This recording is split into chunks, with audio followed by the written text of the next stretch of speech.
I have gone through the teachings of critical thinkers like Jiddu Krishnamurti. I searched philosophy and original Buddhism. I could not find the whole truth. So I was searching and trying to explore the whole truth, not the partial truth. I realized the limitations of philosophy, which is not keeping pace with the progress of science. Science requires no belief, no trust. It requires only and only understanding.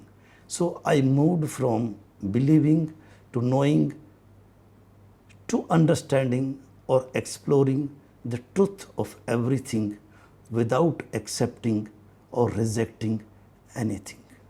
Everything means everything, and I repeat, understanding of the matter I am made of, the life I live, the death I fear, and the consciousness I don't know. With the feeling that I will know or understand consciousness only when I will die, I realized that death cannot be understood without understanding the life. And the life cannot be understood without understanding the matter, the creation, the universe, and the cosmos. I started with well-known truths, moving towards the lesser-known truths before finally entering into the unknown. Well-known truth means all the truths discovered through scientific advancement. It is about the nature of reality we live in, understanding the creation of this universe from the Big Bang, appearance of life on Earth, increasing complexity from single cell to multicellular organism, and very complex species like human beings. Understanding the DNA that is evolving and creating more and more complex species. I started immersing myself in understanding science from classical physics to the latest advancement in quantum mechanics. Cosmology to determine where I am in the universe. Chemistry that is creating the life. Evolutionary biology that is generating the diversities of lives. Neuroscience to understand the complex human brain. I was trying to understand how the matter, space, time emerged in a fraction of a second from the Big Bang and the universe appeared.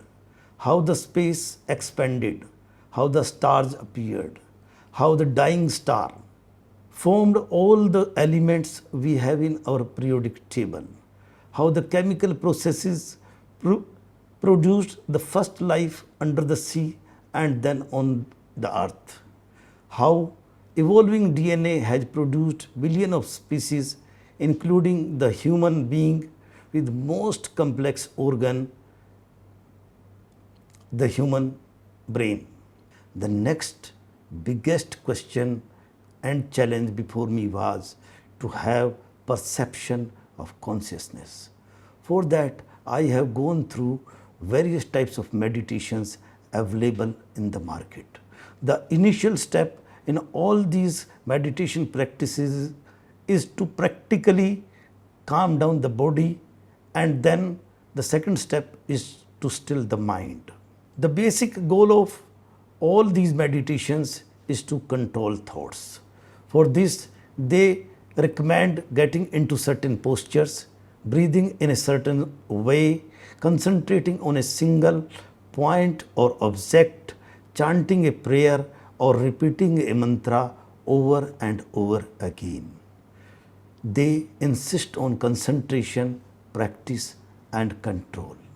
After some time, I realized that these meditations were not doing anything miraculous for me.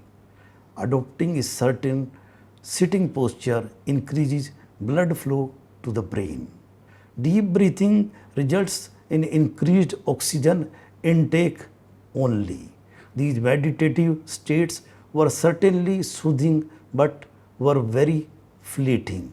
I also experienced several visions while engaging in these meditations. However, I later realized that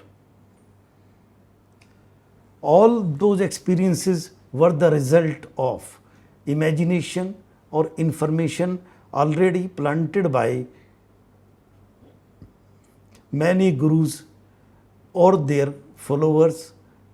I also realized that spiritual visions promoted by many gurus are nothing more than the mental projections. They do this through various techniques, and we end up seeing exactly what they want us to see because of their persuasive abilities. Repetition of a phrase or mantra is shown to have a calm or soothing effect on mind and to evoke a spectrum of feelings.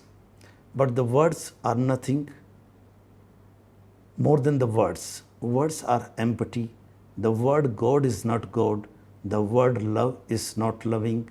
Furthermore, it is observed that constant repetition of words dulls the mind, destroys the sensitive responses, and puts a stop to further investigation into the truth.